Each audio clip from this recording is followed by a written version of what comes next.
this meeting to order. This is the October meeting of the Tipp City Board of Education.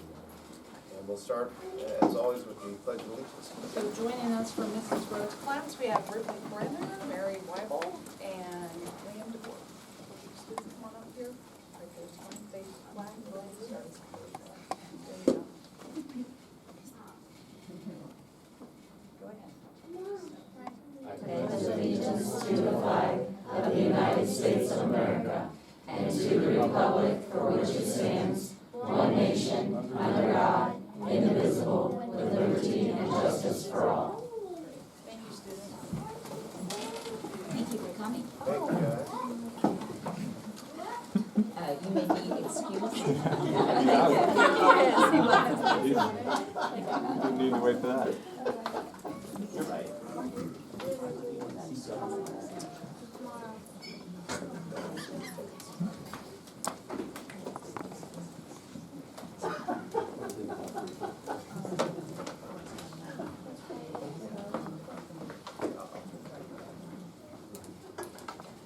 Okay, Dave, I think we're ready for attendance. Mr. Ventures? Here. Mrs. Heatherly? Here. Mrs. Dahl? Here. Mrs. Dunaway? Here. And Mr. Spano? Present. President accounted for, sir. Thank you. And before we move any further, I think there's an item we need to add to the agenda that was left off. Down in section 11, there's an executive session. We don't currently have anything on here on a possible activity after our executive session. So I think we need to amend the agenda to add that. And so this would be a motion to amend the agenda to add possible board action following the first their executive session. So I'll entertain a motion for that. I'll make the motion. I'll second. Moved and second to amend the agenda. 3 cent print.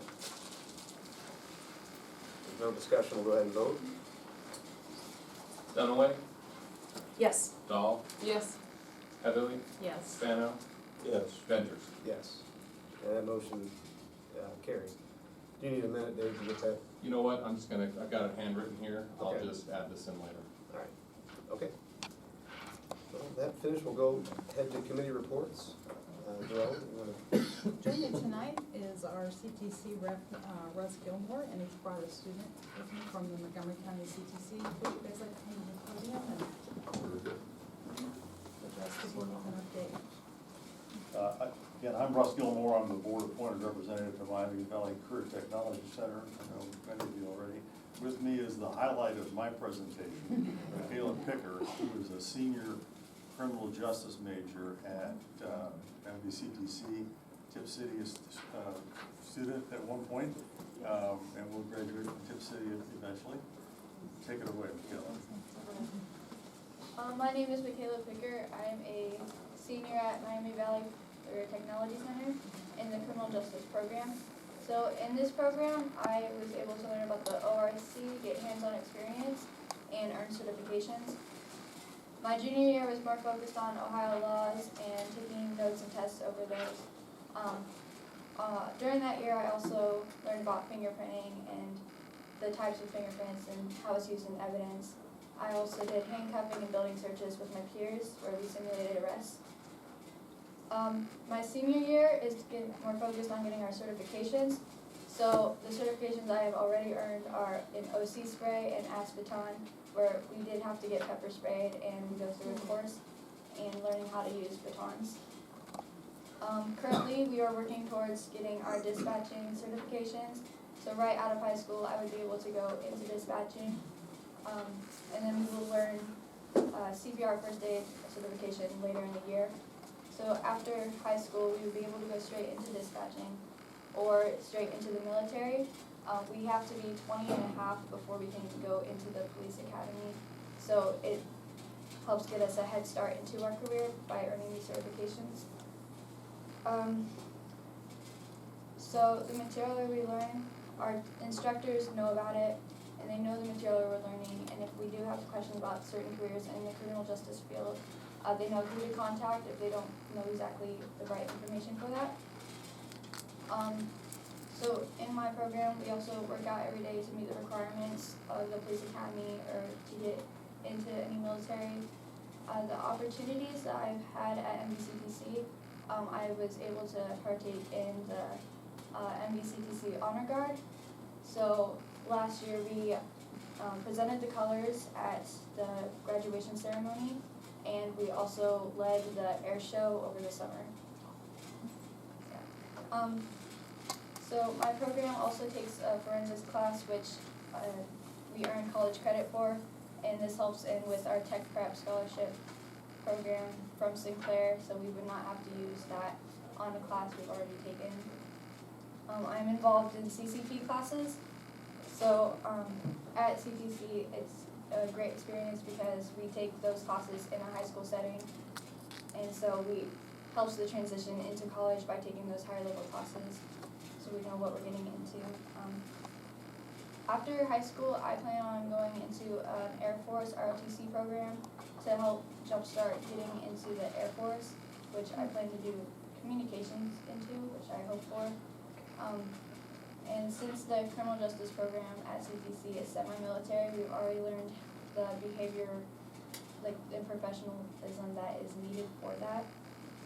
And then we also wear a uniform to help us become comfortable in the type of clothing that we normally wear on the job.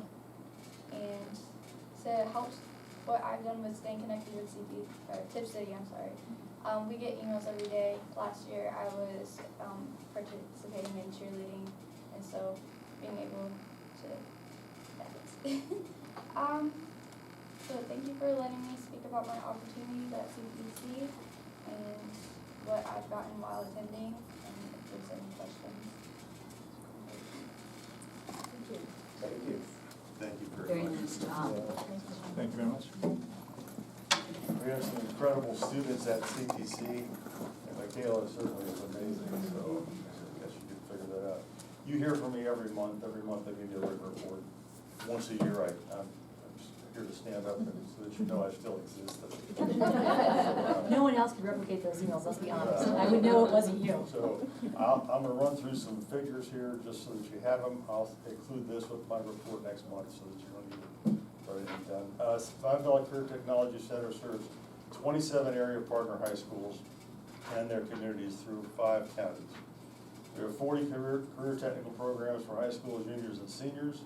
We have lifelong learning opportunities for adult students in the adult education programs, business partnerships with over 400 businesses, institutions, and organizations in the Mountain Valley, college connections through College Credit Plus for students that qualify and can earn college and high school credit in several academic courses. 85% of the CTC students from the class of 2019 earned a college scholarship, and total scholarships amounted to $4.1 million. Tech prep programs allow students who complete their high school requirement. They can also graduate with college credits posted on Sinclair Community's transcript. We have work-based learning opportunities that include internship, pre-apprenticeship, and advanced placement. We, as Michaela said, we have industry standard certifications that measure technical competency and validate knowledge and skills in specific fields. We currently have 29 satellite programs in partner schools. I know that Dr. Kump and Dr. Weldy have been talking about one for Tipp City. These individual programs serve students for grades 6 through 12, not in every school, but in some are 6 through 9, some are 8 through 12, and so forth. We have Youth Connections program serves 32 school districts with alternative educational programs for targeted students. Some quick data points: current on-campus student headcount for fiscal year 20 is 1,746. We have 58 Tipp City students on campus. College was attended in 2017, 2018 by MVCTC Tipp City students include Indiana Tech, Purdue, Sinclair, and White State. Total number of students expected to be served this year, including satellite programs, of 5,000 to 6,000 students. The ODE 2018 Career Tech Planning District report card for CTC was an A. 98.6% of the students graduated in 4 years. 92.8% of the students were employed, joined the military, or enrolled in post-secondary ed within 6 months after leaving high school. We We have a new building project going on right now, $130 million building that constitutes 139,000 square feet of renovated space, 439,000 square feet of new space. Construction was in partnership with OFCC, and I will send a video with my report next month. I was gonna show it tonight, but way too much, so there we go. Any questions for me? Thank you for the opportunity to represent Tipp City at CPC, and we're certainly grateful for that. We're grateful for you. Yeah, thank you. Thank you. Thank you for bringing guests. Thank you.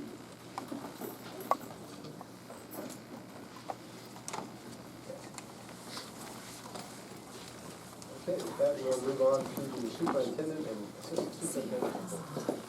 All right, we're going to start off with personnel. We have a couple of personnel here this evening that's going to introduce themselves, and if you'll stand up, I know we have one, yes, two, there we go. All right, we'll start right over here. You want me to go up here? Yeah, that'd be Okay. fine. So I'm Rochelle Watkins, and I have interviewed and accepted the school nurse, I think the technical word is clinic aide position that has just opened up at LT Ball. A little bit about me, I have been a nurse for 19 years. If we keep that in this room so you don't know my age, I always say. 15 years ago, I was introduced to the town of Tipp City when I was finishing up graduate school as my internship, and then I was hired at a pediatrician's office. So I fell in love with the town then. I grew up in the Dayton area, Brookville High School, went to University of Cincinnati to get my bachelor's, got my master's at Wright State. So I never went very far, so this is what I call home. But I fell in love with Tipp City right away. Met my husband, Chad, who's here with me tonight. He is Tipp City alumni, and we knew when we started a family that we wanted our kids to go here. So we have two daughters. One is in 3rd grade, and the other one is in her last year of preschool. So she'll be joining Tipp City next year, and this is really just a dream come true. I am in the schools a lot. Those of staff members know me. I am a huge supporter of the community, of the staff, of the students, and so this is just something our families prayed for, and I'm just really excited for the opportunity, and thank everybody for considering me for that. And if you have any questions, we're open to that too. Thank you very much. Welcome.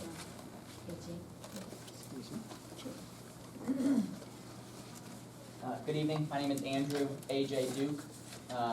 I am very excited for the opportunity to become an assistant wrestling coach with the middle school program here at Tipp City. I'm currently a student at Wright State University studying middle childhood education with concentrations in math and social studies. I have 4 years experience as a volunteer wrestling coach in Reynoldsburg, my hometown, in the Columbus area.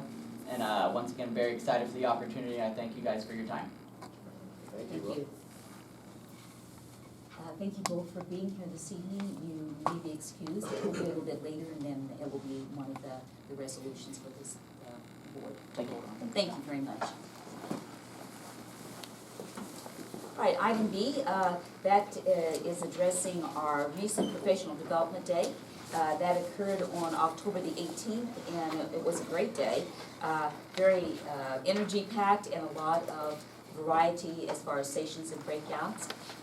We had one on dyslexia, we had some vertical team planning, we had a session on the WEP, which is the written education plan for our gifted ed students.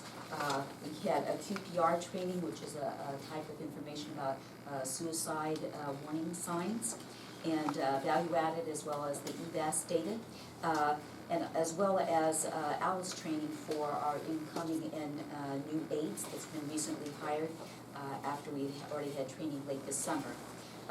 Also had an AP roundtable with our high school staff, and then a Google Suite training for our administrative assistants. So just a very full day. That was sprinkled with a fun lunch that was actually with food trucks. And so that was kind of a fun day for us, and a different kind of lunch, but made for just good informal connections with our staff. So it was a good day. I would like to highlight our committee. The committee, of course, is chaired and overseen by our Assistant Superintendent Steve Bierhoff. He does a tremendous job with this, but the team that worked with him was Joey Duncan, Sharon Pfister, Heather Yunker, Kristen Mark, Alexis Gentry, Amy Noel, Ann Toohey, Molly Sanders, Galen Gingrich, Tina Smith, Mike Bagadas, Clay Lavertone, Pat Laver-Combe, Clay, Chris Zink, Leslie Cristofano, and Natasha Wilson. So quite a group and great results. It was a very strong day for us. Any questions on that? All right. Next item is just really talking about our full-scale emergency test drill that we had. That occurred on October the 9th, and want to make sure that we thank our local first responders, the police department, our fire department, the EMS, just an outstanding job. It's always a little intense, particularly when we're moving to a full-scale training and drill, but this is required by the state, and every 3 years this is something that will occur unless there's a change at the state level. We also involved and had observers, and that was the EMA, our assistant fire chief, community volunteers, and also first responders from around the area. And that would include Bethel and Troy, as well as Sydney and Vandalia. We also had Kettering help as well as Pickering help that were involved with that. A one call went out before the training, during the training, and then at the conclusion of the training. So it is a very valuable day as far as helping all of us, whether it's a first responder or our school district, our staff, and our students, really just to have some valuable learning experience. It is a supportive environment, but there are elements of it that does take on more of a realistic feel, and that's what full scale is about. So I appreciate all the community support on this, and definitely all of our staff that were involved. It was an active shooter scenario that we played out that day. So I'm just very thankful that we have it complete, but also that we've had that opportunity for the additional training. Any questions on that? All right. The other item then is our emergency levy renewal. Our emergency levy renewal is going to be on the ballot November the 5th. It is a zero new tax, and it is a 4.5 mils. It is for 5 years. It will annually generate $1.85 million, and for a home value of $100,000, the estimated cost per year is $157.50. It was originally supported in 2015, and it was a 5-year levy at that time. It is for providing competitive salaries for our staff members, and it is to help us keep and attract highly qualified teachers and staff. We do believe that strong schools help attract families to our district as well as businesses, and we also feel like strong schools provide opportunities for a good value for people's property in the community. Early voting did start on October the 8th. It is at a new address. They are doing some construction there at the courthouse, and so there are signs that it is in the Hobart building. So if you go there, you will see signs and arrows that will guide you if you would like to vote early. But November 5th is the ballot day and the election day. Questions? And our next piece is I wanted to highlight about our quality profile. Our quality profile is coming out. In fact, it is starting to be in mailboxes, and this is last year's issue. We have a new one out, and I'm sorry I don't have that with me just to hold up for you, but it's going to be a similar format, so when you see it in your mailbox, you'll know. And I want to make sure that Liz Robbins, our communication coordinator, that she has provided kudos. She does a lot of work on this, and does a great job of extending and providing information that is beyond what's on our state report card. We're very proud of our district and all the great things that our students and staff do, our partnerships, and it does give us an opportunity to share that with the community and just keep our community informed on that aspect. Thank you, Liz. It looks really nice. Thank you. Love it. Compliment.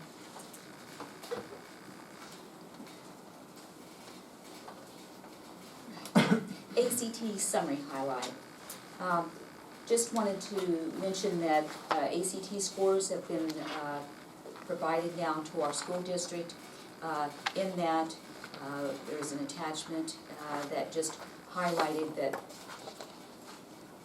highlighted a 5-year trend basis, as well as it looked at our number of students that have been tested and then their preparation level for college coursework. And then on the flip side of that, it actually provided what was called a sequence of courses that would have been for our mathematics and also the science, and what the average ATC scores were and middle score compared to the state. So I appreciate it. I asked Mr. Zink if he would join us this evening just for some brief highlights and additional information on that, and he's going to step up and share that with us now. All right, thank you for having me.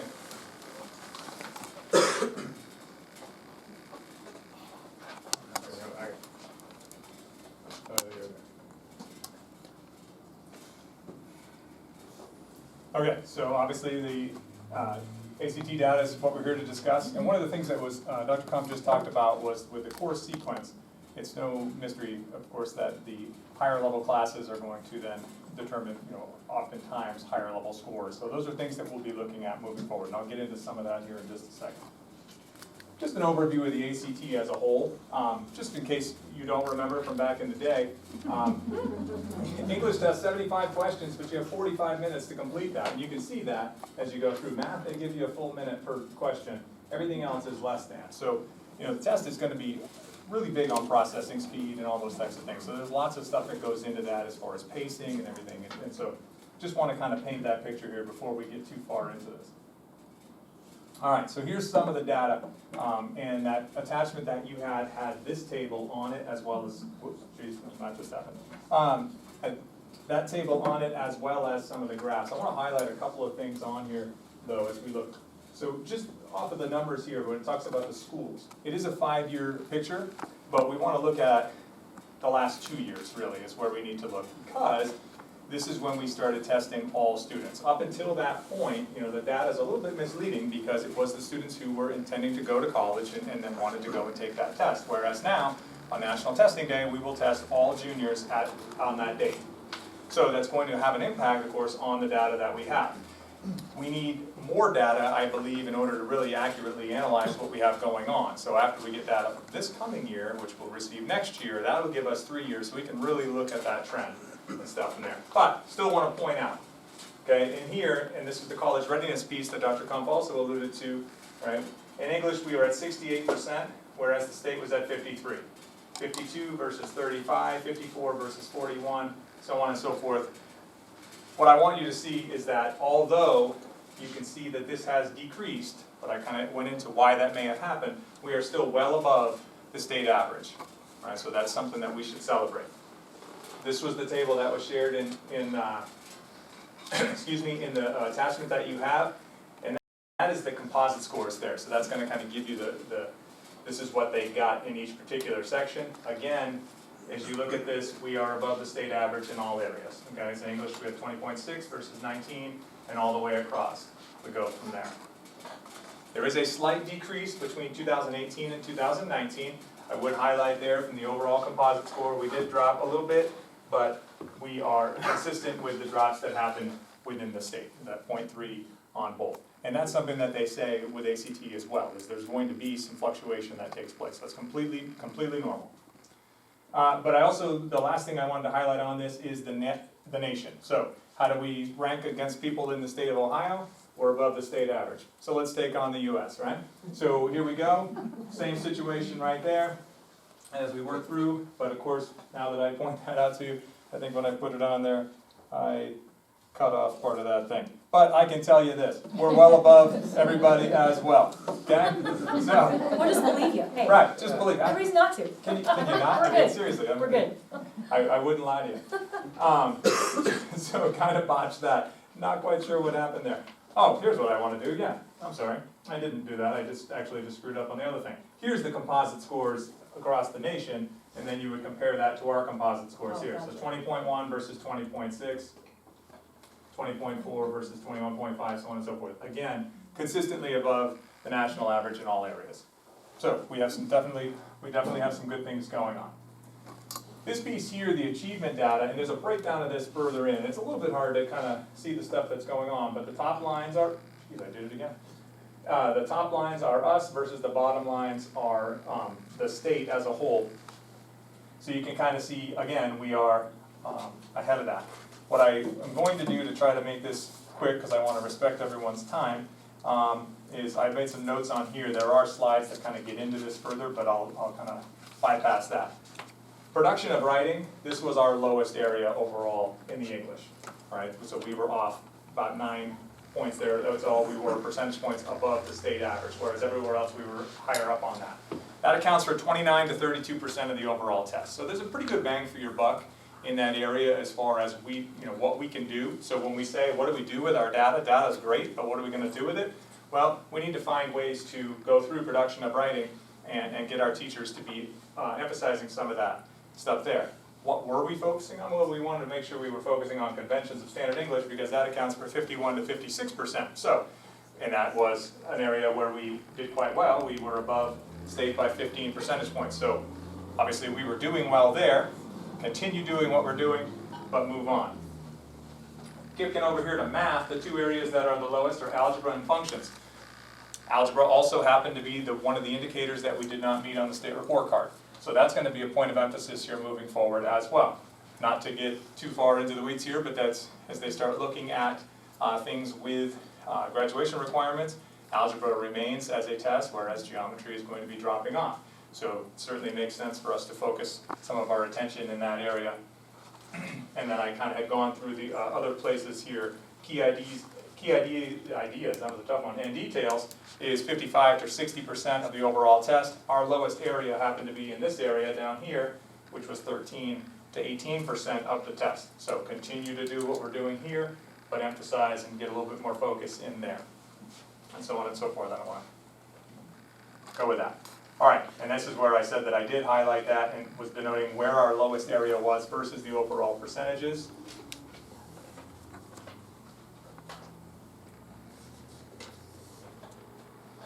So on this, and I'm not going to take you to this part here, but what this is a manual that would go in, and that would actually tell you. So when I say, hey, we need to focus on conventions of standards English, what does that mean? Well, in here, there's a breakdown of what those questions would look like. And that's the stuff that we'll obviously want to expose our teachers to as they're moving forward. So then they can kind of make changes to what they're doing, use this data to inform their instruction moving forward. We certainly want to prepare ourselves for the end course exams and all the things that we need to do within our class, but we also need to look at some of these other measures that we're going to be having that are also on our report card. So why is this important? Well, we can use this data to determine areas of strength and areas of need. So I think that's important. Obviously, we want to assess where we're at, what can we continue to get better at, celebrate what we have, but never settle. Never, we always want to continuously improve. I think we need to compare this with the EOC. I alluded to that with algebra a little bit earlier.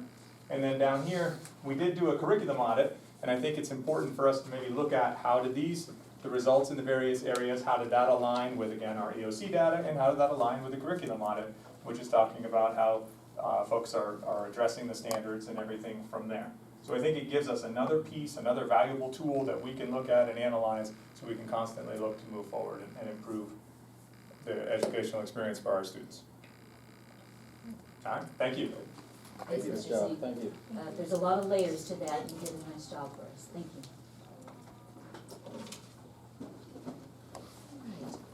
All right. Item G, looking at facility survey. So at our work session on October 21st, the board and administration had a discussion about the benefits of a survey for facilities and looked at those agencies that we've been considering for this. And after further discussion, we thought that Fallon has a very good reputation, that they have a cost that was within a school budget range, and certainly has the ability to take our work on if we'll make a commitment to that, so that we would have input before we would move into facilities to be on the ballot once again, and we would gain some additional information from our community. So a little bit later in our board agenda, we do have a recommendation regarding this. There is the contract that's been provided. It would begin in January 2020. And then I also have an additional piece that I wanted to provide to you that provides the timeline and just the additional information about the survey itself and the groupings so that it is a representation of our community across a variety, as well as what they call an aggregate survey, what kind of results that they would provide, and how they would go about gathering that information. That also has the timeline that he had provided us earlier that once again would apply.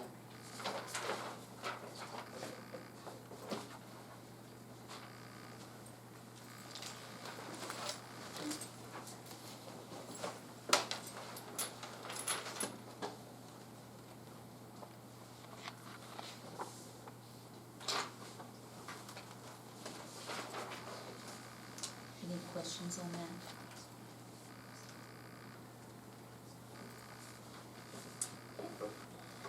All right, moving along to item H.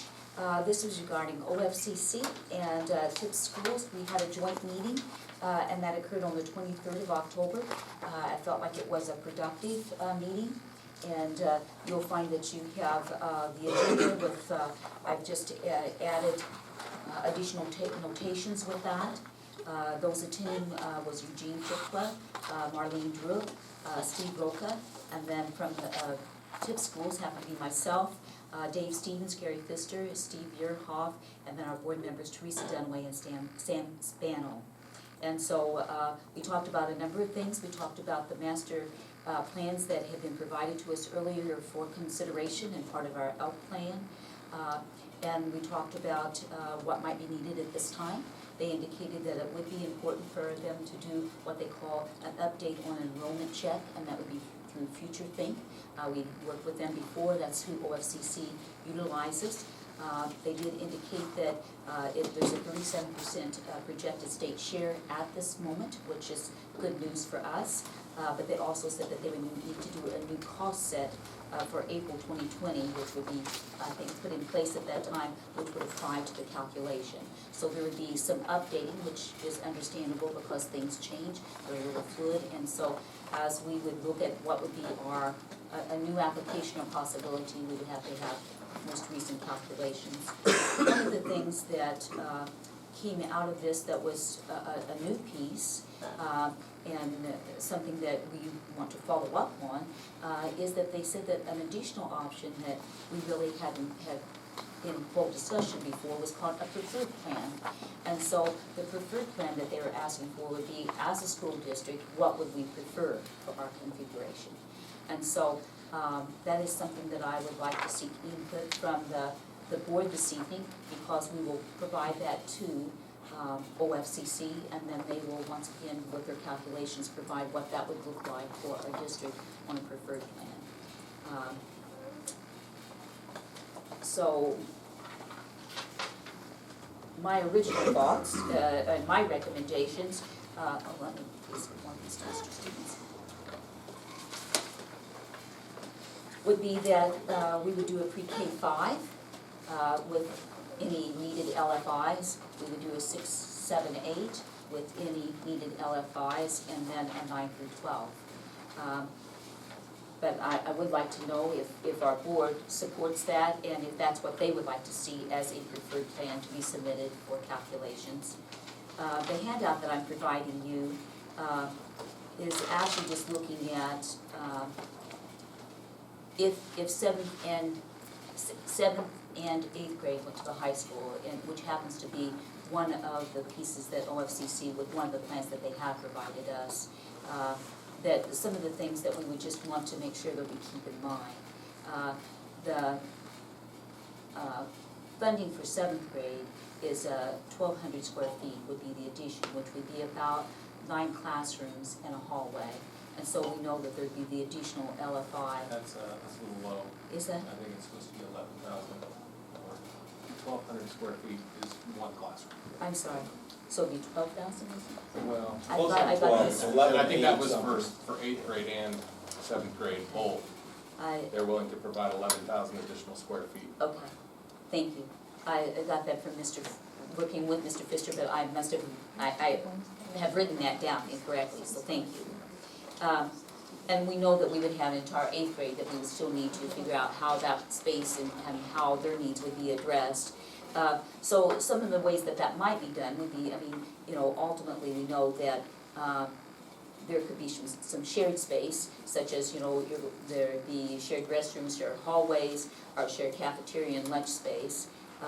But we would have to really consider LFI for the high school with expanding the dining area, because we already know, like at the middle school, the lunch time frame, it starts about 10:30, 10:40, something like that. So just getting students through, you have to think about where you have the space for that.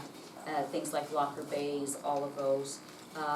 And then just another thing that maybe we haven't discussed before is the aspect that if we had our 7th and 8th grade at the high school location, that we would need to provide shuttle to get them back for practices for athletics and things of that nature, because the extra gymnasium space and even our fields are over there. So once again, there's a lot of thought and discussion between now and when we would decide what would be on a ballot, but I do think those are some considerations about if as a district, as a community, there would be the movement of having 7th and 8th grade on the high school side, some of the things that would be needed.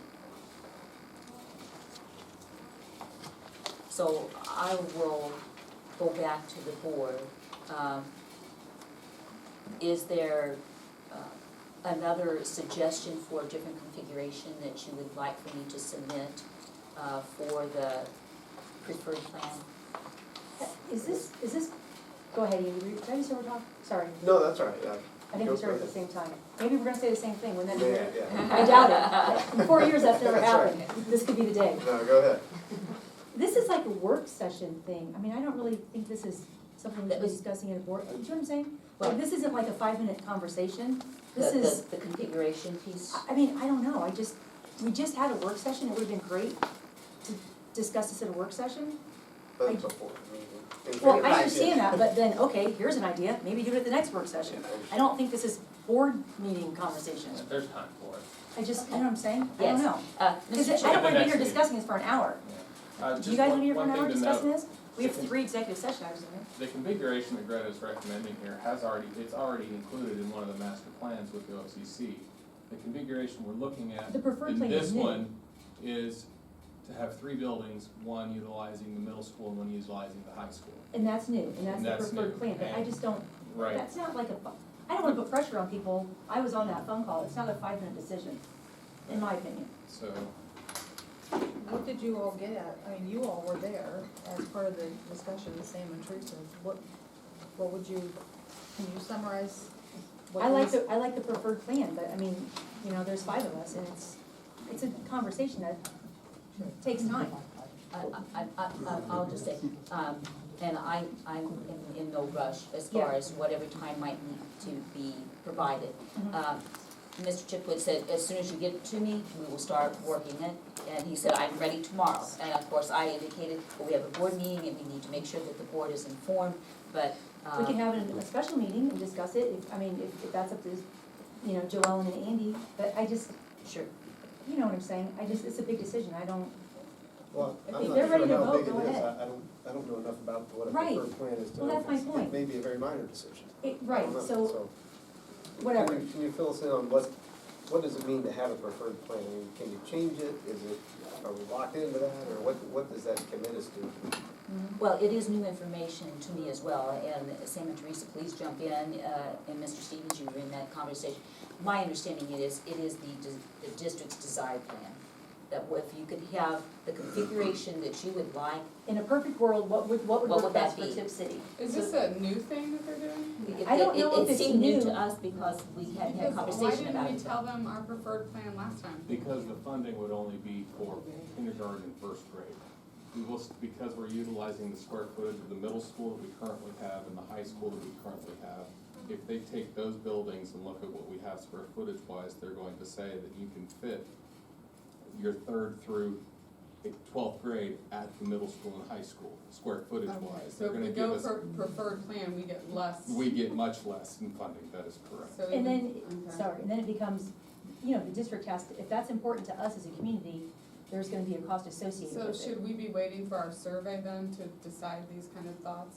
See, then that's, Well, yeah. so part of our, I think why we wanted to present a preferred plan to the OFCC was to help the survey, was to provide some additional data for the survey so that people understood that maybe our preferred plan, PK through 5, 6 through 8, and a 9 through 12 building, is gonna cost significantly more money to the district, even with OFCC funding.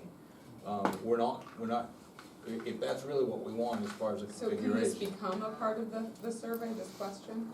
Well, and that's the purpose If we that can we're get it trying before to, January, yes. we would like to get the data of what that cost really is, which we need to send to Eugene, so that he can tell us how much OSCC will actually fund in a preferred plan versus how much they'll fund in the other 3 plans that they presented to us. So you can't just tell them, yeah, get us the numbers? Well, we could have, but Greta wanted the board to be able to be, is this the preferred plan we want OSCC to cost out? Or is there another preferred plan that this board or district would rather have Eugene cost out? I mean, that's. Right, because we don't wanna keep going to them, because every time we go to them, that's their resources, Okay. right? And we keep kind of changing our mind. So with the preferred plan, to your point, it does, then we have the survey starting in January. It does give us a little information, if they can get it done by then, which I think, Dr. Kump, you asked, and I think Melanie said they can turn it around. I think it's Yes, about and- 45 days, she Yes, said, that's about what I was gonna 45 say, days. yes. So we would have that before About 6 weeks. close to January. I mean, we're pushing it, because it's Thanksgiving and Christmas are coming up, it would be close. So it doesn't lock us into anything, I mean, we just. No, we're just getting another we get a plan. number. Another number? And know how much money they'll contribute towards that plan. Right, and I also, think we that have a needs new, a motion. a new board member sitting in the room tonight, Ann Zakor, Mrs. Zakor. And I really wanna thank her, because I'm the one that prompted this email to you to reopen up the conversation with OFCC. And the reason why I did that is because at our work session, it was decided that we weren't gonna go with state funding. And then that didn't really seem fair to me, because the community has always said, we want state funding. So Ann and I met just to discuss kind of what's going on with the schools, objectives. And this idea is one of the things that came out of my meeting with Mrs. Zakor, to reopen the conversation and just go to them and say, is it a possibility, can we do it? And so now we found out, yes, we can do the preferred plan. So I would like to thank her for, having that conversation, and that's how this seed got planted, and that's how I ended up emailing you. So, I wanna clarify open something dialogue, right? that you said, is Yeah. that we keep changing our mind. I don't think we have changed our mind. We keep saying this is what we would like. Well, the we said we OCC weren't taking state money. We had a work session a few months ago, and we said no state money. And that just seemed kind of, I That didn't was think based that on the really assumption of seemed, the plans that they've given us. That they Right. gave us. They, right, and so Mrs. Zakor's point was, try to negotiate with them, see if they'll come up with something, and because of that, now we're doing this preferred plan, possibly. It's another option, so always keep those lines of communication, that dialogue open, because they want us to be successful, they want us to have a new building, and, having a good relationship with them, let's just see what can happen. Right. I We have agree nothing to with you. lose. Yeah, this is a new Okay. option that we didn't have out there before, and Right. I think it'll be helpful to have the information, for sure. So, just guide me, would you like a work session, a special work session addressing this, to talk about the configuration for the preferred plan, or the one that we talk about quite often, which is our pre-K 5, 6, 8, 7, 12, if that's what we would say. 9, 12. 9, Yeah, excuse me, it has 9, to be- 12. Yeah, it has to be 9/12. 9, 12. I don't feel the need for a work session on that. I'm mean, fine with it, that's I kind of just, what but we've been talking about for quite a long time, Right. so. you three weren't on the phone call, and Sam and I never spoke after, but I'm fine with it. I think it's the preferred plan. Pre-K 5, 6 through 8, 9 through 12, that's what our community wants. I would rather us go ahead and get some numbers and then have a work session to discuss what the implications of what those numbers are, because really what they're gonna fund is probably pretty minuscule. It's important for us to know. Right, Sure. it's important for us to know, as So long as you what- guys are okay with it. Whatever gets them going to give us some real numbers, but as long as those numbers are real Yeah, and the they're gonna target be doesn't real. keep moving. They're gonna be real numbers, for sure. How about you, Corinne? If it's an option that fits with PK 5 is kind of what we ran in May. And if this allows us to get some extra dollars for a plan that I already like, yeah. And it allows us to keep the middle school. Right, which we made very clear to them. That Was we needed important. that. Yes, we did. All right, and, all right, we're moving on, so I think, I will submit the preferred plan as the pre-K 5, 6, 8, 9, 12. If anyone sleeps on that and has a change in heart, if you'd let me know by Friday, that'll give a couple days for that to kind of just steep and settle in, okay? Let me clarify something you said earlier. You said Yes. at the beginning, when you were introducing the topic, that the state share was at 37%. That's what they shared, but But we're not going to get 37% of an entire project. no, we're not. Only on the part that they calculate that is fundable by Yeah. OFCC. And So then- that's where the calculations are very important. Right. And then Dave said, that's probably, Correct. It could be funding for the pre-K 1 classrooms, and then the rest would be locally funded initiatives. Right. But there would be, they're willing to calculate something for OFCC support. Okay. So that's what we wanna see. And we want to keep the high school as the high school, so there's going to be an associated price for us to do that as a community. That's correct. And so we just have to know what that is. All right, once again, I will wait till Friday, and if I don't hear anything different, I will proceed with that, with OFCC. We're going up to item I then, job descriptions and salary study, and Mr. Stevens is going to help us with that. Pass these out now to the board members. So at our October 21st work session, we discussed some things that the board members wanted to see concerning the job description analysis and salary survey update. One of the things that was mentioned was asking the vendors if they would be willing to phase out the 3 areas of the plan. On Tuesday after the board meeting, Dr. Kumpf and I contacted the 3 vendors, that was Romberg, Richardson, and Battelle. And Richardson came back immediately with a proposal that did everything that you asked for. On Friday, Battelle got back to us and said, we'd love to give you a proposal that's broken down that way. And then this morning, Romberg said, we'll give you one. So Battelle and Romberg came back today. So, I'm surprised. yes, I'm very surprised. Holy cow, Yeah. my eyes are shocked right now. I did not expect that. Yep, so we have a presentation from all 3 vendors. You will note, the top page looks a little different than what we've seen before because all 3 vendors kind of do things in their own order. And so it's not quite apples to apples, but I wanted you to see what they are considering their phases. And then a special note is on the Romberg presentation there at the bottom of the sheet. Their job description update cost, it truly was a job description update. There was no job analysis involved in that. And so when I spoke with Mr. Romberg, he stated that they certainly do job analyses as well. So his price is now higher than what we've seen before because he is now doing a job analysis and job description update. And Mr. Spano also mentioned that maybe we could save some costs if we did not do the certified in that salary. And Richardson actually dropped at $22.50. So they went from $47,250 down to $45. It's only 5 jobs. It's one salary spreadsheet, but he did drop it a little. So all 3 vendors are willing to start with phase 1, and if we like what we see, we could continue to move forward, or if we don't like what we see, we can sever the relationship. Who is the point person for this on our end? Is it you, is it Dr. Kumpf, is it Gary, is It it was Stone? all 3 of us, Okay. and Carol Chin in payroll as well. So they're gonna be working with, who's the team that's gonna be working with whoever? That- I would most likely, it's gonna be Carrie, myself, Okay. Carol maybe.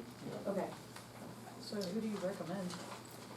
Well, I wanted to just get a clarification because the Patels came in, literally late this afternoon. It still has 45, so are they including the teachers, all staff They're and up nurses? to 45 jobs. And that still included the on-site piece, that's just part of how they conduct it.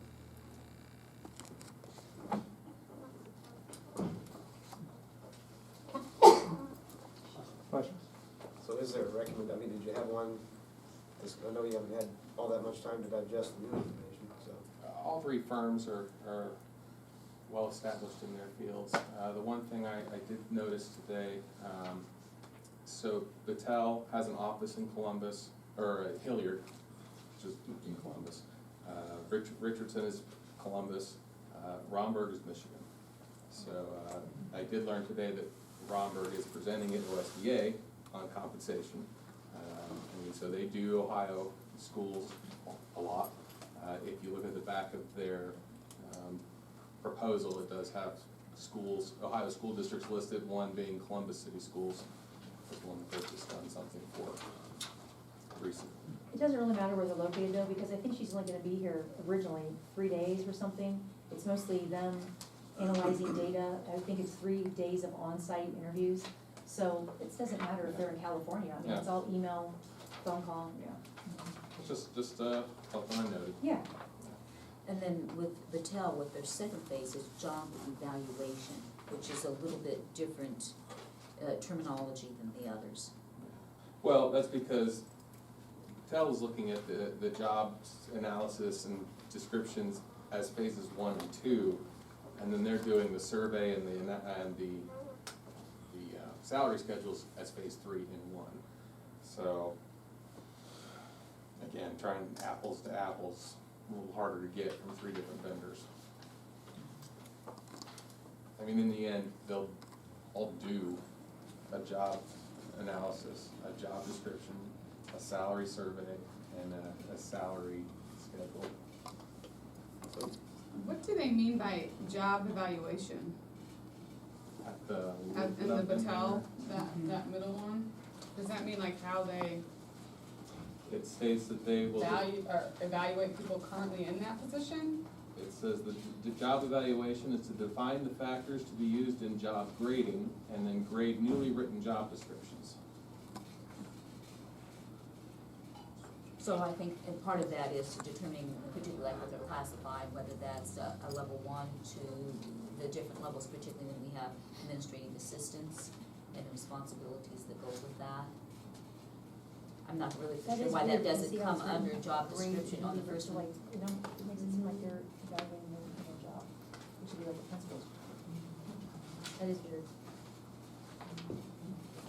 So I appreciate what you're saying is that these, the information came in after the agenda was already made. Later on in the agenda, you have us, making a decision based on Richardson. Because they were who we had Thursday, actually. Do you need more time So to is your look these recommendation over? gonna change? Do you need more time, right? I mean, what are we? You've started the conversations, you have rapport with the folks that you're negotiating this with. Who do you recommend? I would say for timing, I like Battelle because they can do the project between January and April, which is sooner than when the Richardson can provide their information. Battelle has been a piece that I think we've all looked at very closely because they are so well known and have such a strong reputation. Earlier, we just felt that possibly they were a little beyond our financial means as far as our comfort level with that. But when you break it down into the phases, it does help that considerably. And it's comparable. Well, it's 47,000. It's same as the other one, but the other one's 36. So it's $10,000 difference. I mean, that's the real question. Do we see $10,000 worth of difference? Right, it's a 10,000. Between Two are- Romberg and Battelle? 2 are 45 and one's 36. So what's interesting is that when we look at phase 1, which They're is all what the we same. really would be looking at this time, they are within $500, approximately $500 difference.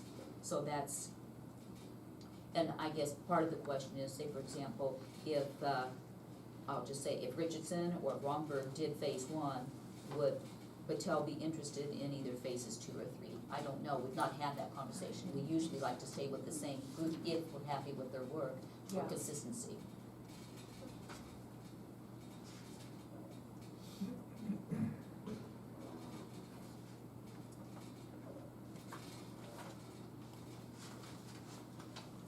us any references? Uh, There's a big yes. laundry list of who they've worked with, but we don't know what they did with them. Well, if you're saying Patel, If that's who I'm you good want, with then that. we need to Yeah. amend the agenda. Yeah, Later on. we'll amend it there. Okay. I guess my question is, are we ready for that this evening, Mr. Stevens? Do I you would feel- love to select somebody and start moving forward on this project. Yeah.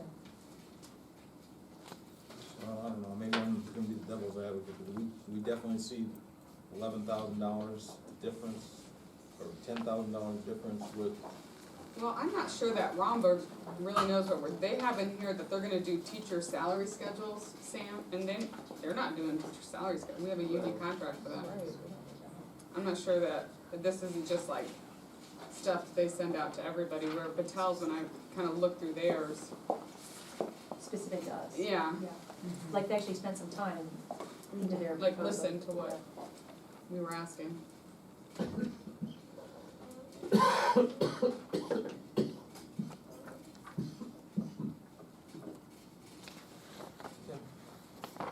All right.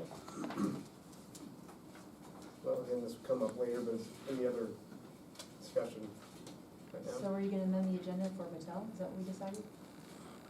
We can do that when we get to yeah, the, when we Okay. get to that. All right. Does that And then- conclude the, You'll have one more chance, Sam, to bring up your point. I'll use it too. Yeah. Hey, I'll use my chance. That does conclude the superintendent, assistant Okay. superintendent's report. okay. And I just wanted to mention that Mr. Veerhoff is in Columbus, attending a professional development session and training. Okay, that brings us to item 4, citizens' comments. We do have a couple folks here today to provide citizens' comments. First on this is Ms. Ann Zakor. Just a quick reminder to everybody, to both folks, we do limit this to 5 minutes per person. Dave's gonna put a timer up here, that's just to keep things moving along, which I hope you understand. Yeah, I hate that. Everything's always in a weird spot when you're blocking everything. So, hang on just a second, let me. I'm good to go. Oh, you're good, never mind. Okay. Just checking my watch, 5 minutes. Well, goes he'll put the fast. timer up when you start. you're good. Oh, okay, great. Ann Zakor, I'm running for the Board of Education. The election's a week away, so I thought it'd be a good time to come in and address the existing board. And wanted to say, I'm looking forward to being on the board. It's an uncontested race. It'll be the cheapest campaign I'll ever run probably in my life. And I just wanted to say, I'm really excited about working with Mrs. Dunaway. We've had conversations, and she is a trailblazer and wants to work at the speed of lightning, and I appreciate that. Having a corporate background, we are very quick, go, thorough, decisive, get results done, and I appreciate that mentality. I'm also greatly looking forward to working with Mrs. Dahl, because she's a first-line defender in the classroom. And I think that brings a really special perspective to the board, and the fact that you're in a different district, I love that fact. And that you're in a bigger district, and I love that even more. So that's gonna be neat. Mr. Venters, I wish you well in your endeavors. Thank you. And Mrs. Heatherly, I'm also looking forward to working with you, because I understand you have a lot of knowledge about Tipp City, a lot of the community, the mindset, so I think that'll be a great perspective to learn from you as well. And Mr. Spano, I want to wish you well in the future also. So, I know really well how fractured our community became over the failed bond issue. I was a part of that. And it's kind of a passion for me, because I'm really passionate about getting big projects done. I've done it many times, multi-million-dollar projects, where my job could have been on the line if there was failure. So I understand about getting it right, and I understand how much emotion goes into that effort. And when it doesn't come to fruition, it can be devastating. But my tenets are always going to be predicated on honest, accurate, thorough, complete information. So that's the philosophy I'm gonna bring moving forward. I did look at the OFCC that you put on board docs. There's now 2 plans, a 3-building plan and a 2-building plan. We were kind of wrangling over that 2-building plan on the last bond, okay? Destroy the middle school, and that was like, you know. So I think it's fabulous that the OFCC has now presented our district a 3-building plan recognizing the middle school. This is a big deal. They are not saying you have to shave everything down to 2 buildings. They are looking at 3 buildings. The problem with that, as I see it, is the grade configuration's crazy, okay? I just don't think anybody's gonna buy into it. Like PK through 2, and then 3 through 6, and then 7 through 12. That's just not a sellable argument, in my opinion. But I think if we go back to the OFCC and negotiate with them, we can do it very successfully. Because I believe we have a lot of key things to negotiate with. Keeping in mind, if we leave the high school alone, if we leave the middle school alone, that means they don't have to contribute any state shares to that. And they can use that money and transfer it to other districts in need.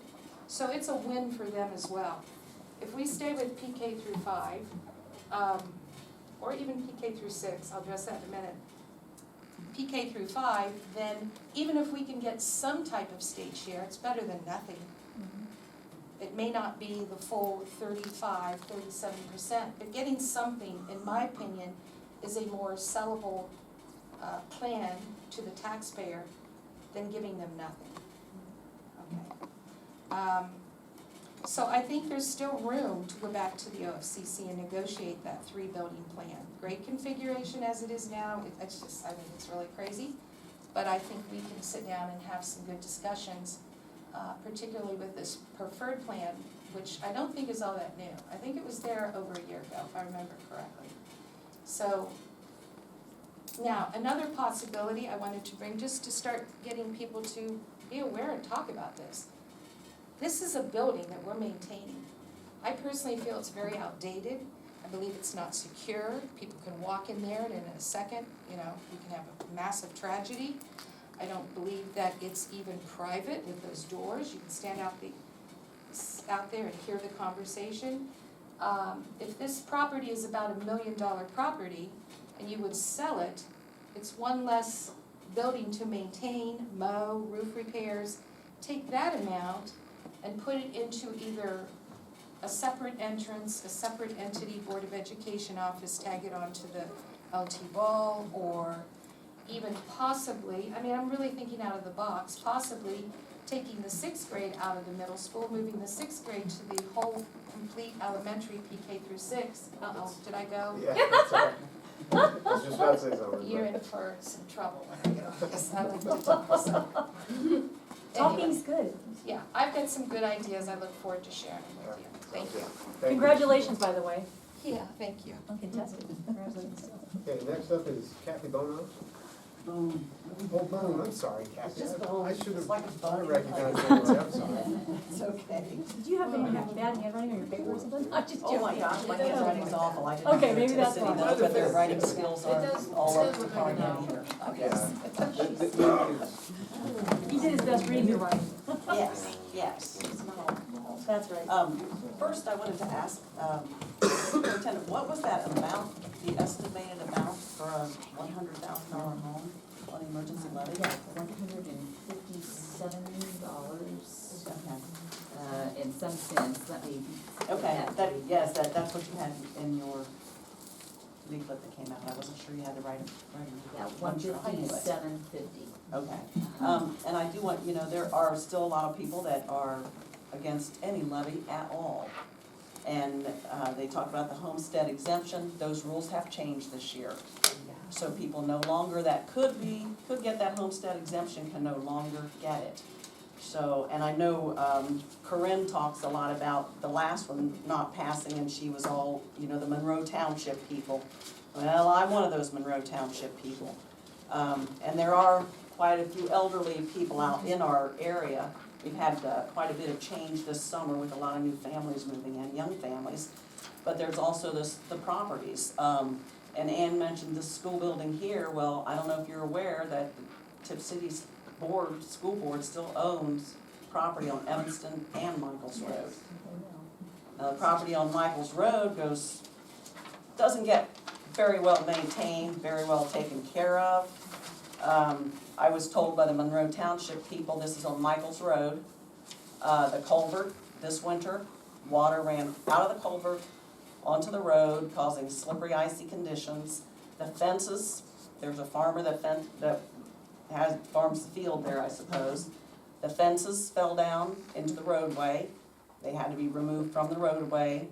Trees, the huckleberry bushes, I'm told. I didn't know those were huckleberry bushes, but I do now. They were overgrown and out to the road.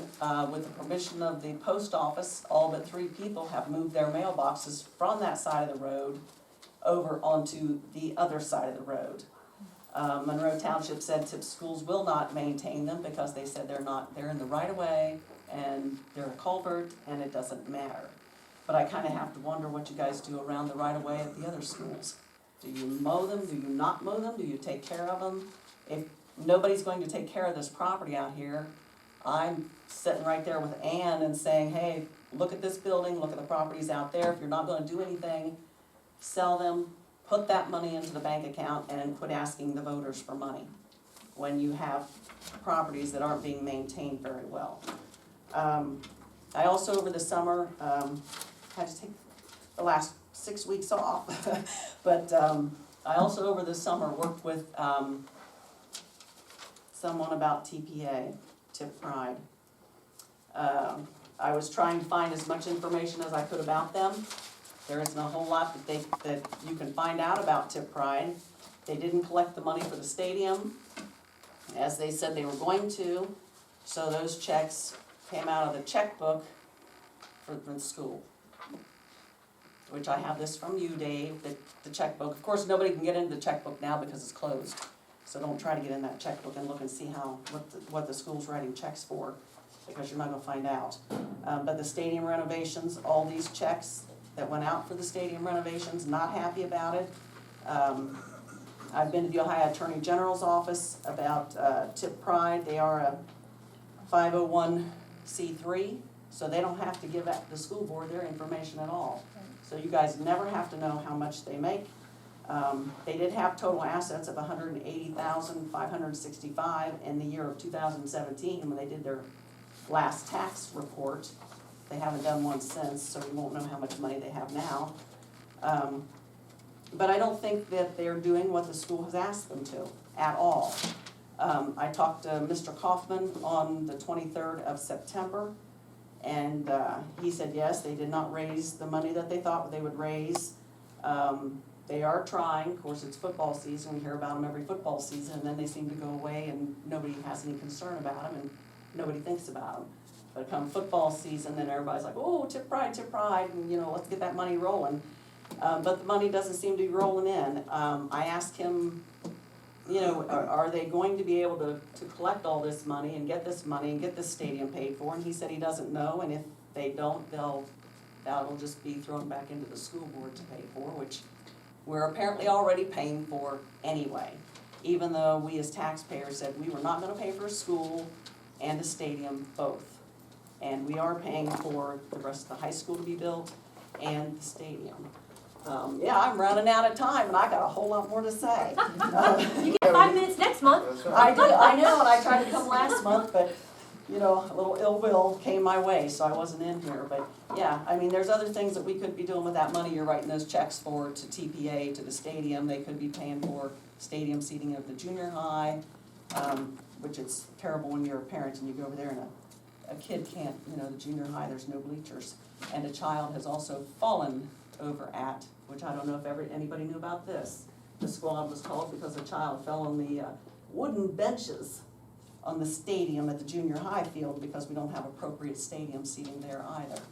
So the money that you're spending out for this TPA could be better spent at the junior high, at the tennis courts, for the soccer kids, for everybody else, rather than going for this stadium that could, TPA is supposed to be funding, and they're not. I will address the checks that you keep bringing up. Yes. So there's a Yes. check for $750,000 to Bruns, that was to pay for the turf, which was approved by the board. Then you have checks for $250,000 from the school district that actually come from the city of Tipp City, which was part of the phase 2. And I know that that's addressed in there. I say that it's Tipp City's, not Tipp City Schools, but the city of Tipp City's portion of the phase 2 project that covers the restrooms. And I know there were some pass-through payments, I mean, you That wrote is them on there, correct. they are The pass-through only- payments, and I did look on the Correct, that check is book. not our money. The only other items that I can think of from Bruns is one, to put a barbed wire on the chain link fence to protect the investment there, because we now have a nice field on it. That's, yeah, that was 2,580 was the barbed Okay, wire. so there you have 2,580 for barbed wire to protect the field. And then we also have an upgrade in the electrical panel in the new concession stand that was paid for from a donation that was received for the stadium. What else is there? Okay, so, well, I don't know, because the checkbook's closed. Well, So I can't check I'll the be checkbook. addressing that later in this All right, meeting. I'd All let right, you know, let's- but I'm just saying, So I have I'm saying- addressed those right, checks. but I'm just saying, these first checks that were ever written for this stadium, Which first checks? the $750,000. We got That was lots to get approved by to. the board. I know, the $750,000 the Yeah. board okayed should never been okayed. I'm just saying that because we as Tipp City said we were not going to pay for a stadium and the school. So Okay, that's enough. I'm just saying. I need a gavel, I do. Time's up, thank you. Time's up. All right, Thank you very much. all right. I'll be back next month. Okay, fair enough. Continue. Moving on to President's comments. I do have a couple things to say. I wanted to mention, we do have some really great achievement going on in our fall sports. And so, I've been passed a card here with some announcements on some games. Girls soccer is in the regional semis, October 29th, 7 p.m. At Lebanon. At Lebanon Junior High. Looks like it's where that game will be. Boys soccer, I guess ranked second in the state. I knew they were high. I didn't realize they're up to second. That's incredible. They are playing versus Marietta at Chillicothe High School, 7 p.m. October 30th. Girls volleyball, ranked ninth in the state. They'll be playing at 8 p.m. at Vandalia High School on October 31st. And then, of course, both the boys and girls cross-country teams are at state. Boys will race at 3 p.m. and girls at 11:45 p.m. on November 2nd.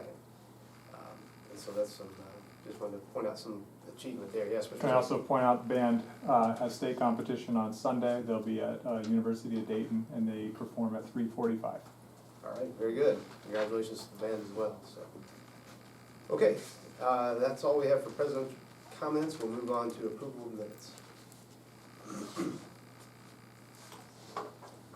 So moved. Oh, we don't have to do a Oh. motion. Yeah, we do. Oh, we motion to approve. Oh, sorry, I thought you said you were ready, were we not? Oh, no, we are. I thought you were moving to move on. There's been so much going on this meeting, my No. brain is fried. All right. You're I'll good. second it. We were All right, to the it's point been where I should say so Moved and moved. seconded So to I- approve the minutes from the September 23rd, 2019. And Corinne second. Got it. Any Oh, discussion? neat. Let's get back on. That's great. Just a couple of corrections that Mrs. Heatherly found for me.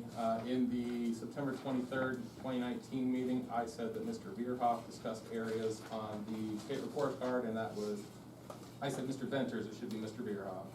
And then I put Mr. Heatherly in there once. And he was not here. There's a lot to say about it. And then further down below, I did not spell homestead properly, it's one word, not two.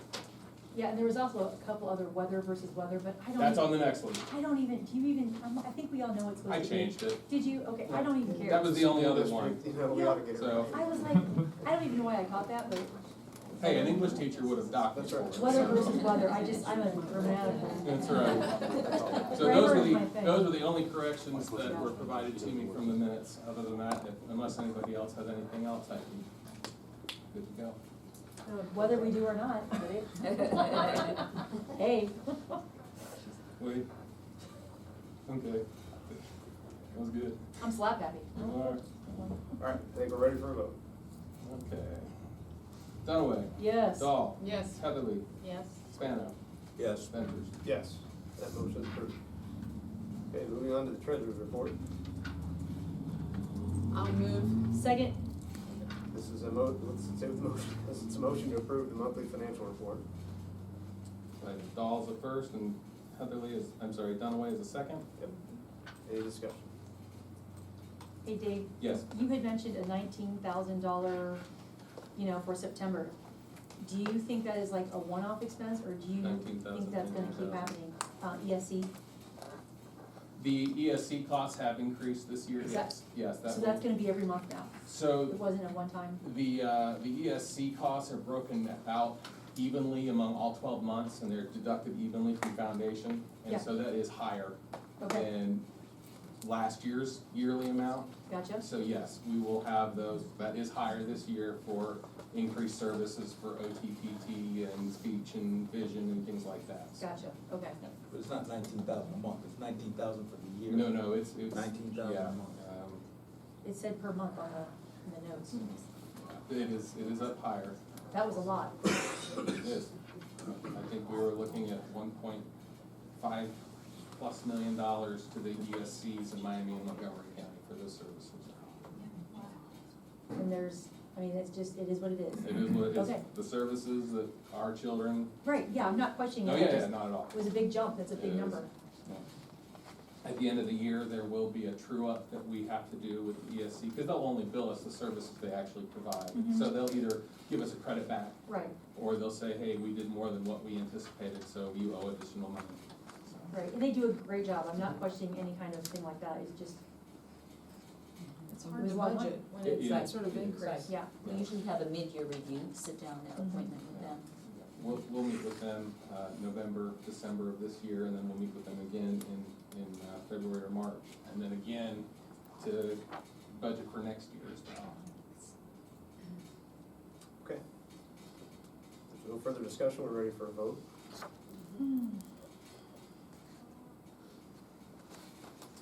Dahl, Yes. Dunaway, Yes? Heatherly, Yes. Spano, Yes. Ventures. Yes, that motion is approved.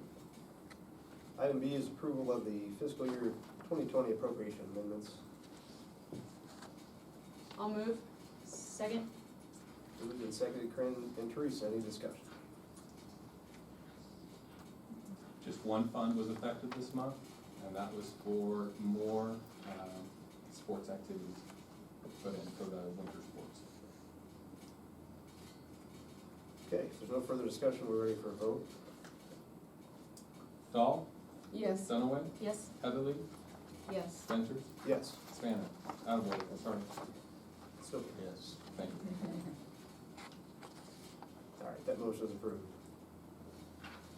Next is, item is approval of the ORC 5705.41 purchase order certification, then and nows, for September 2019. I'll make a motion. I'll second. Moved and seconded to approve, Corinne, Joellen. Joellen and Corinne. Should Any last discussion? name too. I should, yeah. There's just one item on here, it's for the yearbook for the high school. They got the bill stating this is how many you sold, this is how much you owe us, so it's money in, money out. Okay, I think we're ready for a vote. Heatherly, Yes. Dahl, Yes. Dunaway, Yes? Spano, Yes. Ventures. Yes, that motion is approved. Okay, and then item D is a Ohio checkbook update. So this is just information, there's nothing to vote on here. As you're all aware on the board, a month or so ago, we had an issue where somebody had noticed that there was a student name on the Ohio checkbook for one of our, for a few of our purchase orders. And so I isolated the issue, determined what had caused it, and so I tried working with the Ohio checkbook to disable the account so that those could be corrected. So I ended up having to delete the data sets so that that stuff was no longer showing. And what we have to do to correct that issue is to open all of the Excel files. They use CSV files to upload the information, and I have to go through and review each line item to see if there is any FERPA information that should not be on there. I have gone through and reviewed the 2019 data for this fiscal year. I want to get that back up because I know that Mrs. Bone had asked me about it. I want to get that back online. There is about 4,000 lines of code, or lines just from July 1 through September 30th. And so there were a couple that needed to be removed. However, I have worked with the staff member that was having this issue on the POs, and we have made it so that a name will no longer be on the PO. If you want to see it, it's on the invoice that the vendor gives to us. All the other staff members are being made aware of this, not to use a student's name in a PO. And it's because that's really seen. If you pull up the right line in the checkbook, you can see the description on the PO. And so for the other years that were on there, I think we went back to 2009 or 2010, we had quite a few years on the checkbook. I will have to review those CSV files and pull out any information. From here on forward, we won't have an issue with the FERPA information, but it's restoring the old information. And when I did try to put the 2019 information on the system again, because the data set had been deleted, I had the Ohio checkbook representative create the first file. And then every file after that, it was fine to upload new files. However, when all of them were deleted, it took away the formatting. So I'm in contact with the Ohio checkbook. They have not reached out back to me yet. I followed up with them again today saying, hey, nobody's contacted me. They have to put the first data set back on. So once that is there, I will put the current fiscal year information back up, and then subsequently I'll start giving the years with most current to oldest, so that that information can be put back up for community review. So. I want to make clear too, all this information that's no longer on the checkbook is still available. Yeah. It's just not on the website. You know, I mean, it's all still information that anybody can get. It's public information. Do a public records request, Dave can get it to you. The CSV files, once they're online, anybody can download it, which is how the issue was found in the first place. So. Have they had this happen with any other schools? Were they happy that was done to prevent it to happen, you know, because a lot of schools are starting to use this now? Yeah. Because we were kind of the first, but now. So we were the first school in Miami County to go onto the checkbook. I don't know if any other Miami County school has gone on there yet. Okay. I do know that Bill Beagle, former Senator Bill Beagle for this area, he now oversees the Ohio checkbook. No way, what a small world. And so he contacted me and said that they were concerned that we had this issue. They thought it would just be, hey, you're uploaded, you're good to go, you're done. They didn't know that there should be a review of the files just to see if there's anything like that on there. Yeah, it's just good information for them. It is, and so he was going to have a representative from his office contact me so that we could discuss the situation that we had, in case they need to do some training with any of the other fiscal representatives to make sure, hey, there could be an issue, you need to know about it. Absolutely. So yeah, it's definitely something we want to get taken care of. I was very disappointed when I found out that information was out there, but we look forward to not having that issue again. So. Good. Any other questions on the checkbook? Thank you for the update. Thank you very much. Okay, moving on, item number 8, old business. Appear to be any old business. We'll move on to new business. And I'll turn this back over to Dr. Tipp. New business, item A, recommend approval to accept the following resignations as per the agenda. I'll make a motion. Second. Moved and seconded, Joellen and Teresa, any discussion? Hearing none, we're ready for a vote. Heatherly? Yes. Dunaway? Yes. Dahl? Yes. Spano? Yes. Ventures? Yes, that motion is approved. Item B, approval to update Andrew Perkins' educational step retroactive to beginning of the 2019-2020 school year. Andrew turned in all paperwork on time and was inadvertently left off the September 23rd board agenda. I'll move. I'll second. Moved and seconded, Corinne and Joellen, any discussion? Hearing none, we're ready for a vote. Dahl? Yes. Heatherly? Yes. Dunaway? Yes. Spano? Yes. Ventures? Yes, that motion is approved. Item C, approval to employ the following as classified staff for the 2019-2020 school year, pending proper certification and paperwork. Rochelle Watkins, nurse aide with an RN at LT Ball, step 20, effective November 4th, 2019. I'll move. I'll second. Moved and seconded, Corinne and Joellen, any discussion? Hearing none, we're ready for a vote? Dahl, Yes. Heatherly, Yes. Dunaway, Abstain. Spano, Yes. Ventures. Yes. That motion is approved. Item D, approval of the following supplemental positions for the 2019-2020 school year, pending verification of proper certification and paperwork as per the agenda. I'll make a motion. I'll second. Moved and seconded, Sam and Joellen, any discussion? Hearing none, we're ready for a vote? Spano, Yes. Heatherly, Yes. Dahl, Yes. Dunaway, Yes. Ventures. Yes, that motion is approved.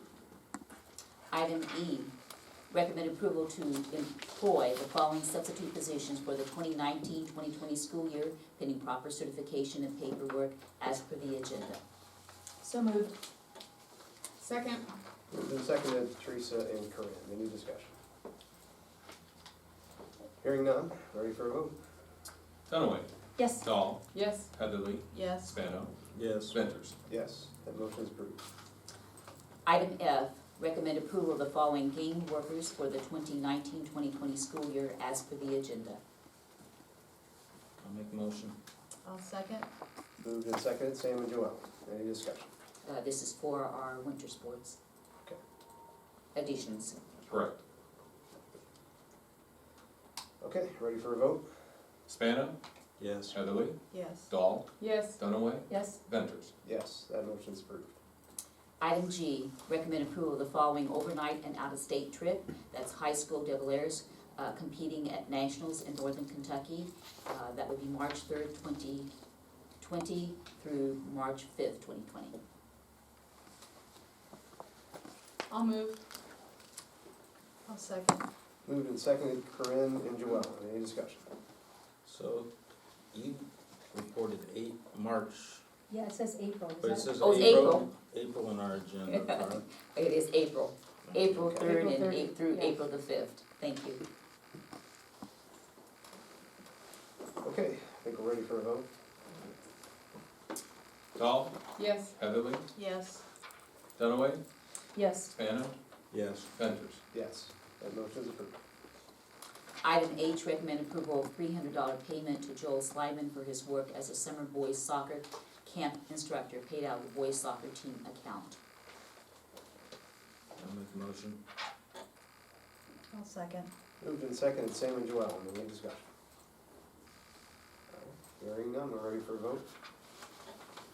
Spano, Yes. Heatherly, Yes. Dahl, Yes. Dunaway, Yes. Ventures. Yes, that motion is approved. Item H, recommend approval to hire Fallon Research and Communication Incorporated for a price of $15,000 to conduct a community survey on facilities. I'll make a motion. Second. Moved and seconded, Joellen and Sam, any discussion? Hearing none, we're ready for a vote? Heatherly, Yes. Spano, Yes. Dahl, I hate surveys. Didn't we already vote on this one? We did, and at the work session, it was indicated that we would like that the board would like a specific contract. I know, I don't like surveys. No. Dunaway, No. Ventures. Yes, that motion is approved. Item J, recommend approval, this one needs adjusted or needs to be voted down, you need to tell me how.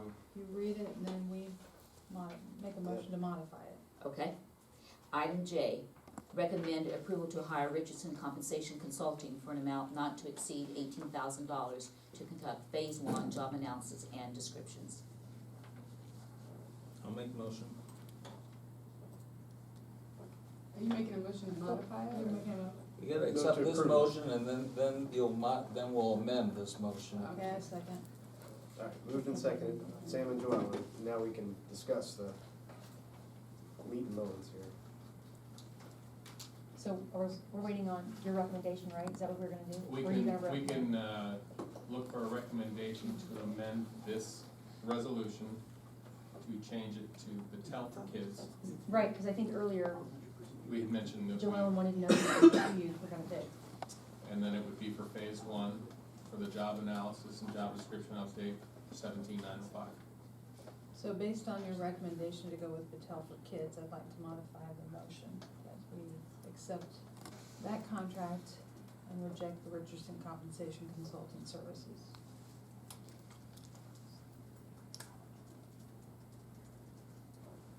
Is there a second? Oh, yes, I second that. Okay. It's been moved and seconded to amend the motion, essentially to replace Richardson with Patel.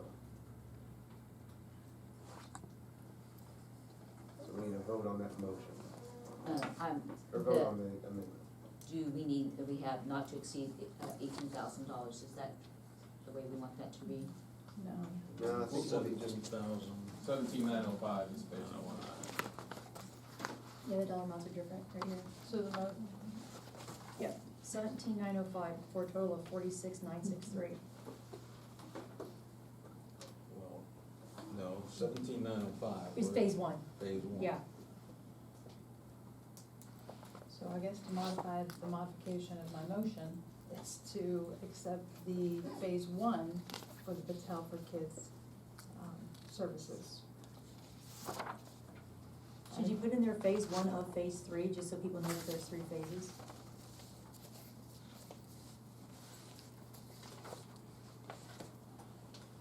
I'll note that. Do you know what I mean? Because if someone sees it, they're like, well, phase one was 16,000 or 18,000, how many phases are there? 5? What's, when does it end?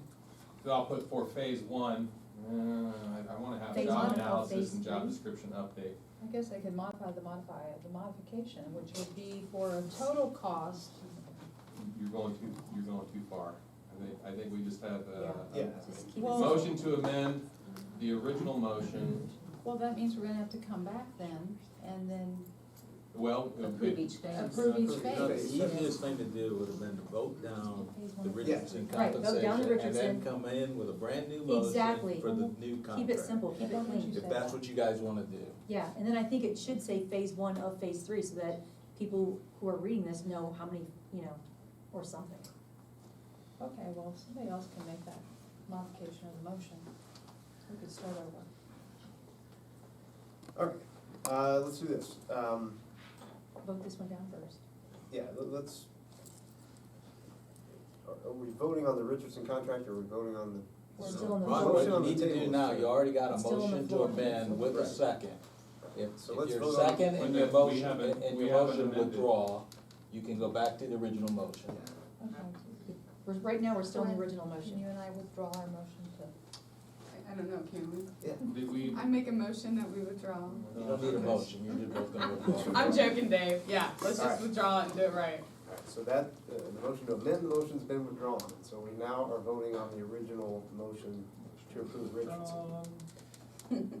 Oh, minutes sometimes, That's good. Well, we have video, so that helps. That's right. Yes, it does. I mean, that saves Original us. motion voted upon. Don't worry, don't stress.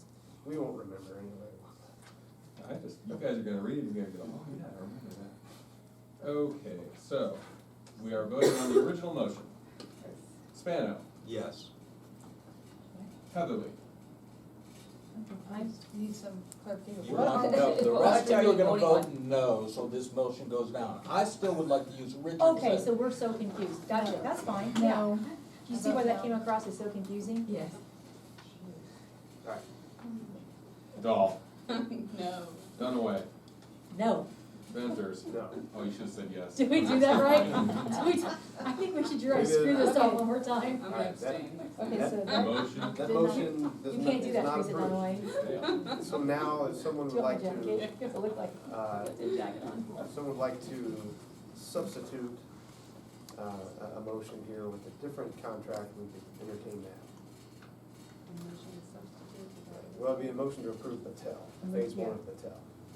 I'd like to motion that we approve phase one of Patel. That would be for an amount not to exceed 17,905, correct? $17,905, correct.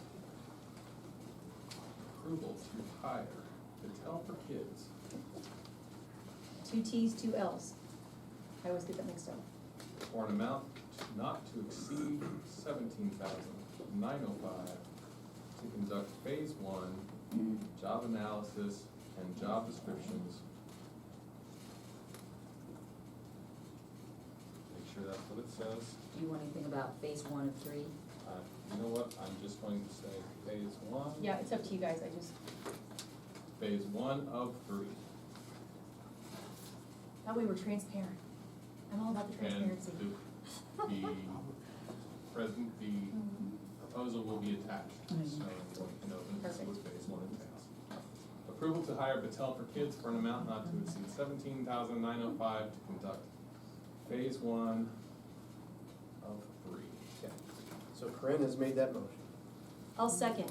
It's been seconded. Corinne, Now we can talk about it, right? now Yeah. we can discuss it. Yeah. So Dave, then will you put this as an attachment? Yes, ma'am. Perfect, that's all we need. Good. So don't we need to be, I mean, Patel has said that they will work with us in these 3 phases, but this contract, This is just a proposal. okay. There's no signatures on this one. Maybe I spoke too soon, I apologize. I No, just, you didn't, I don't, I didn't I let her guess finish I the guess thought. I'm wondering if we're supposed to, what we're motioning is entering a contract with Patel for this service. it's the same thing we were doing for Richardson. Well, I actually had a contract for Richardson, ready Right, for well, because signature. this happened late in the day, Yes. yeah, so, yeah. Well, it's similar to what we do with the facilities. Yeah, it just happened at 4 o'clock. Approving the hiring of Patel Right. for an amount not to exceed this. Right. So I guess what I'm we don't wondering have the is, exact contract.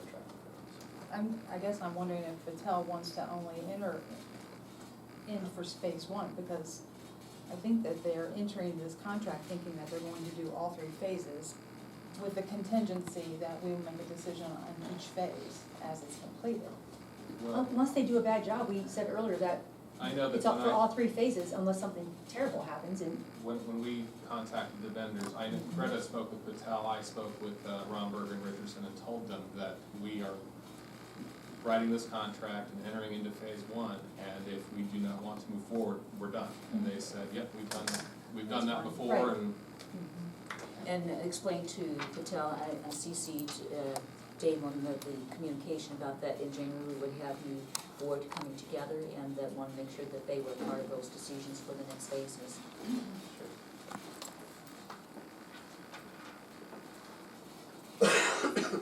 Okay, there's no further discussion, we're ready for a vote.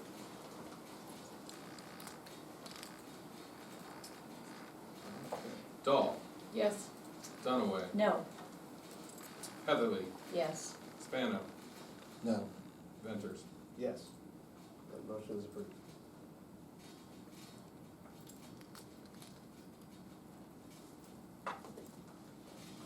All right, item K, recommend approval to accept $4,040 to grant recommend approval to accept $4,040 in grant dollars from the Tipp Foundation.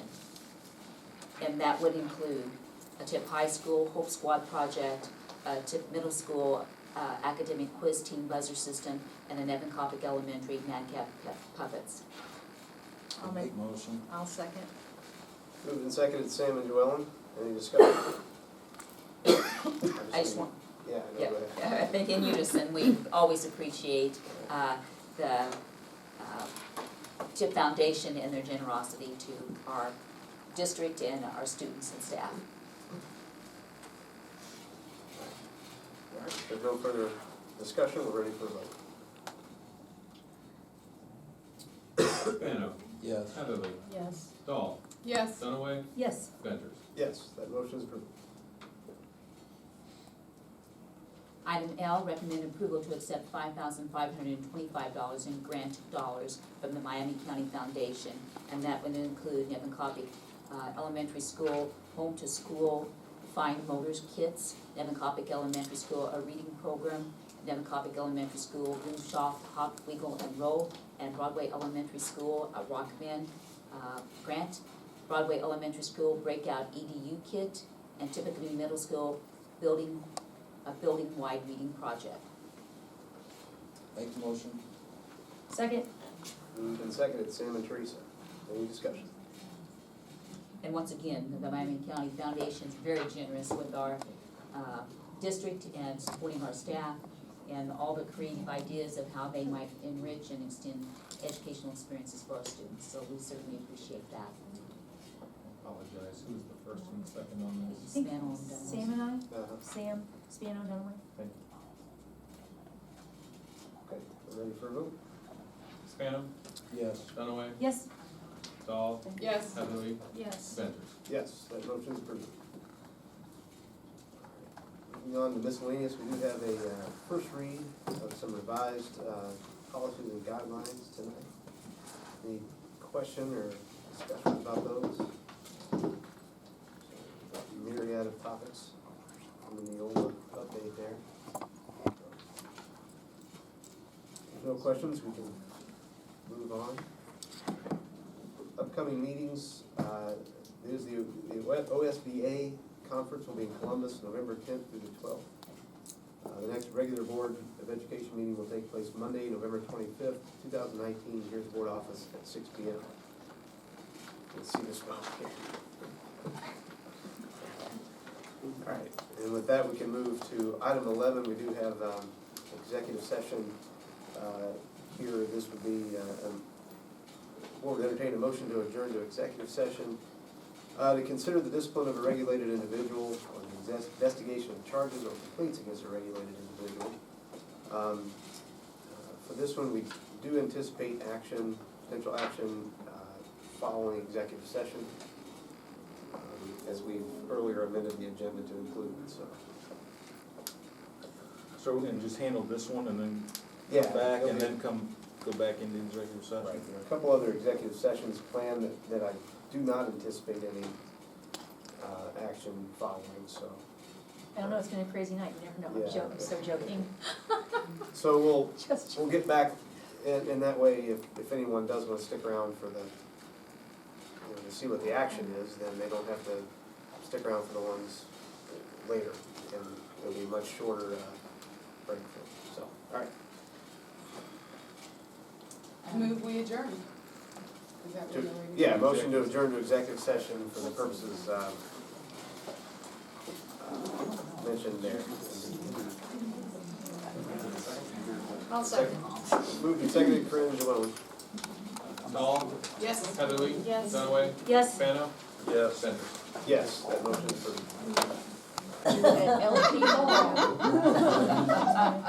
You yelling at him, is he in trouble? No. He was much younger when I met him. Of course, I was only like 7. You're gonna get banned from the meeting in a minute. Time to stop while you're ahead. I'm just throwing that out there. That's funny. Let me know when you're ready. I'm good. You good? Okay. All right, it's 8:15, I'm gonna declare us out of executive session. We do have an action item now back on the agenda, I think as modified at the top of the meeting. So I'd like to make a motion regarding a student that was expelled from Tipp City Exempted Village School District pursuant to a notice of expulsion dated October 8th, 2019, and an expulsion hearing held October 25th, 2018, that the expulsion be upheld. I'll second. Moved and seconded, Sam and Joellen, any discussion? Okay. Hearing none, we're ready for a vote. Spano? Yes. Heatherly? Yes. Dahl? Yes. Dunaway? Yes. Ventures? Yes, that motion is approved. I will do with you on that motion.